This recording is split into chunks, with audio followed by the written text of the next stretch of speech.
My educational giant was Robert Hutchins, and he was born on January 17th in 1899, and he was the second of three boys to his mother Olga Hutchins and father William Hutchins.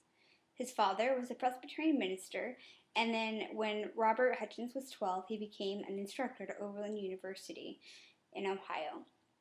When Hutchins graduated from high school, he attended Oberlin University for about a year and then decided to join the United States military in the ambulance force. After he completed his service in the military, he went to Yale University and then graduated in 1925.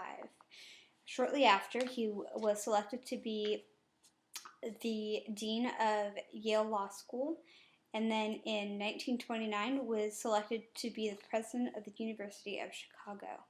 And it says he was selected to be the president of the University of Chicago due to his accredited performance as the dean of the Yale Law School.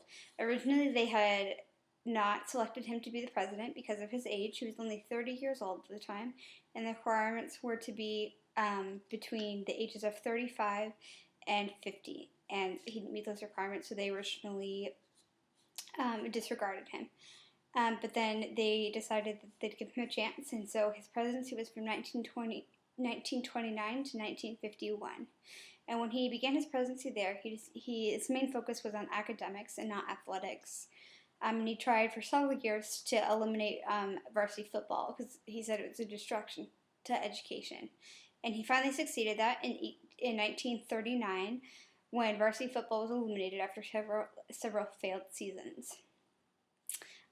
His focus was really on academics, and he wanted a bachelor's degree to be focused on generals, such as history, science, English, and math. And then he said arts and music also help better society. And a quote by him says that the purpose of university is nothing less than to produce a moral, intellectual, and spiritual revolution throughout the world. And this quote it talks about how this is going to be a revolution throughout the world, and that's the purpose of university, is to be able to have students be accredited throughout the world and to be able to produce moral, intellectual, and spiritual revolution, to be able to better society. And that was his main purpose, was that a bachelor's degree was to better society.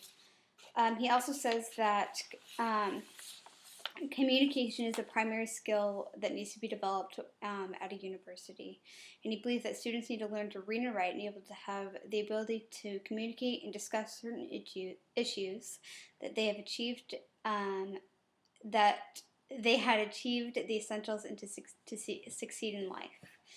And we see this today, and we see that even in high school, the high school curriculum, you have to have a certain number of English credits and math credits, as well as history credits in order to graduate, as well as music and art credits to graduate.